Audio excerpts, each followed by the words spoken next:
ಇದನ್ನೇ ಗದ್ಯ ಪಾಠ the swan and the princess ಅಂತಕ್ಕಂಥ ಪಾಠದಲ್ಲಿ ಕಾಂಪ್ರಿಹೆನ್ಷನ್ 1, ಕಾಂಪ್ರಿಹೆನ್ಷನ್ 2 ಮತ್ತು ಕಾಂಪ್ರಿಹೆನ್ಷನ್ 3 ಅಲ್ಲಿರ್ತಕ್ಕಂಥ ಪ್ರಶ್ನೆಗಳಿಗೆ ಉತ್ತರಗಳನ್ನು ನೋಡೋಣ.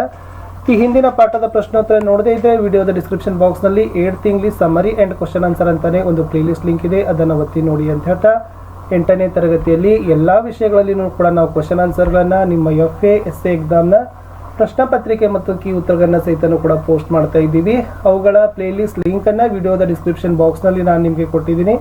ದಯಮಾಡಿ ವಿಡಿಯೋಗಳನ್ನು ನೋಡಿ ನಿಮ್ಮ ಫ್ರೆಂಡ್ ಸರ್ಕಲ್ಗೆ ಶೇರ್ ಮಾಡಲಿಕ್ಕೆ ಮರೆಯದಿರಿ. ಸೊ ಫಸ್ಟ್ ಒನ್ ಕಾಂಪ್ರಿಹೆನ್ಷನ್ 1ನಲ್ಲಿರ್ತಕ್ಕಂಥದ್ದು answer the following questions and share your responses with your partner ಅಂತ ಇದೆ. First question, what was the complaint of Devadatta against prince Siddhartha ಅಂತ ಇದೆ. ಸೊ ಆನ್ಸರ್ ನೋಡೋದಾದ್ರೆ Devadatta complained against prince Siddhartha that he had taken the swan which Devadatta shot down ಅಂತಕ್ಕಂಥದ್ದು ಇತ್ತು. ನಾವು move to second question, why did Siddhartha claim that the swan was his. Answer, Siddhartha claimed that the swan was his because he saved and protected its life. Third question, how did the bird react to Devadatta's call? Answer, when Devadatta called the bird, it trembled with fear and cried. Next one, what did Siddhartha say to the swan? What did the bird do?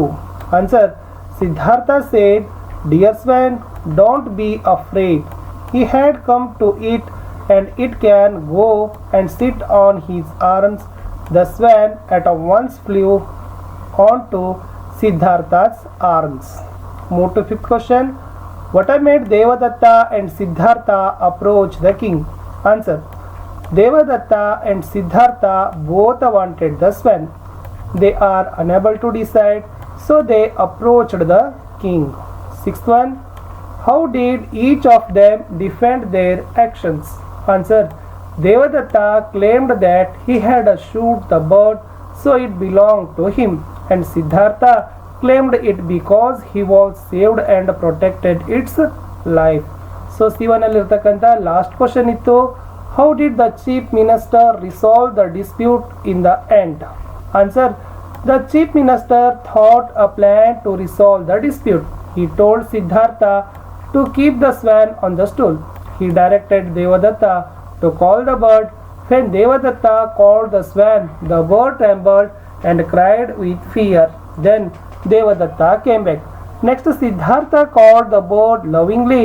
It came and sat on his arms. The swan itself decided the dispute. All agreed and were pleased. The swan now belonged to Siddhartha.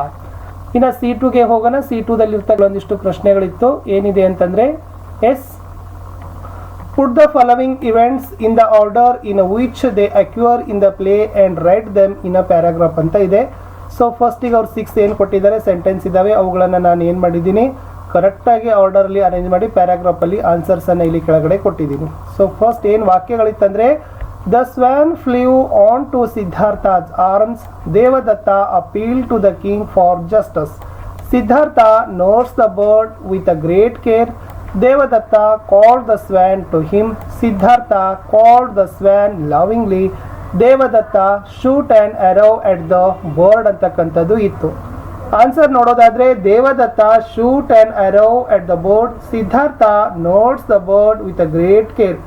Devadatta appealed to the king for justice. Devadatta called the swan to him. Siddhartha called the swan lovingly. The swan flew on to Siddhartha's arms ಅಂತಕ್ಕಂಥದ್ದು ಉತ್ತರದಲ್ಲಿ ಬರೀಬೇಕಿತ್ತು. C3ದಲ್ಲಿ ನೋಡೋಣ, after the swan had been saved by Siddhartha, it was very happy and wanted to thank the prince. Write an imaginary dialogue between the swan and the prince Siddhartha. The beginning of the dialogue has been given ಅಂತಕ್ಕಂಥದ್ದು ಕೊಟ್ಟಿದ್ದಾರೆ. So ಏನೇನಿದೆ 1 by 1 ಅಂತ ನೋಡೋಣ. Swan, dear Siddhartha, I want to talk to you. Prince, yes my dear, what is it? Tell me, don't fear anyone.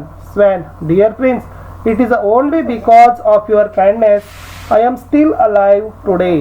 Prince, why are you crying? Swan, imagine what would have happened to me with Devadatta. Prince, don't you think it was your luck? Swan, yes, I was fortunate enough to fall near you. Prince, I was also fortunate to save you ಅಂತಕ್ಕಂಥ ಡೈಲಾಗ್ಗಳನ್ನು ನೀವೇನು ಮಾಡಬೇಕಾಗಿತ್ತಪ್ಪ ಅಂದರೆ ಕರೆಕ್ಟಾಗಿ ಇಲ್ಲಿ ಬರಿಬೇಕಾಗಿತ್ತು. ಇಷ್ಟು ಬರೆದ್ರೆ ನಿಮಗೆ ಏನಾಯ್ತು ಅಂದರೆ C3 ಇರ್ತಕ್ಕಂಥ ಎಲ್ಲ ಆನ್ಸರ್ಸ್ಗಳು ಕಂಪ್ಲೀಟ್ ಆಯಿತು. ಸೊ ಇಷ್ಟು the swan and the princess ಅಲ್ಲಿ ನಾನು ಏನು ಮಾಡಿದ್ದೀನಿ, ಕಾಂಪ್ರಿಹೆನ್ಷನ್ 1, 2, 3 ಇರ್ತಕ್ಕಂಥ ಪ್ರಶ್ನೆಗಳಿಗೆ ಉತ್ತರಗಳನ್ನು ಕೊಟ್ಟಿದ್ದೀನಿ. ನೆಕ್ಸ್ಟ್ ಅಲ್ಲಿ ವೊಕ್ಯಾಬ್ಯುಲರಿ ಇದೆ, ರೀಡಿಂಗ್ ಇದೆ, ಓಕೆ, ಗ್ರಾಮರ್ ಇದೆ. ಅವೆಲ್ಲವುಗಳನ್ನು ನಾನು ಏನು ಮಾಡ್ತೀನಿ ನೆಕ್ಸ್ಟ್ ವಿಡಿಯೋದಲ್ಲಿ ಕೊಡ್ತೀನಿ ಅಂತ ಹೇಳ್ತಾ, ದಯಮಾಡಿ ವಿಡಿಯೋನ ಲೈಕ್, ಶೇರ್ ಹಾಗೂ ಸಬ್ಸ್ಕ್ರೈಬ್ ಮಾಡಲಿಕ್ಕೆ ಮರೆಯದಿರಿ. ನನ್ನದೇ ಒಂದು ವಾಟ್ಸಪ್ ಚಾನಲ್ ಇದೆ ಮತ್ತು ಟೆಲಿಗ್ರಾಮ್ ಗ್ರೂಪ್ ಇದೆ, ಲಿಂಕನ್ನು ಕೊಟ್ಟಿದ್ದೀನಿ, ಬಂದು ಫಾಲೋ ಆಗಿ ಅಂತ ಹೇಳ್ತಾ ಸಿಗ್ತೀನಿ ಹೊಸ ಪಾಠದಲ್ಲಿ.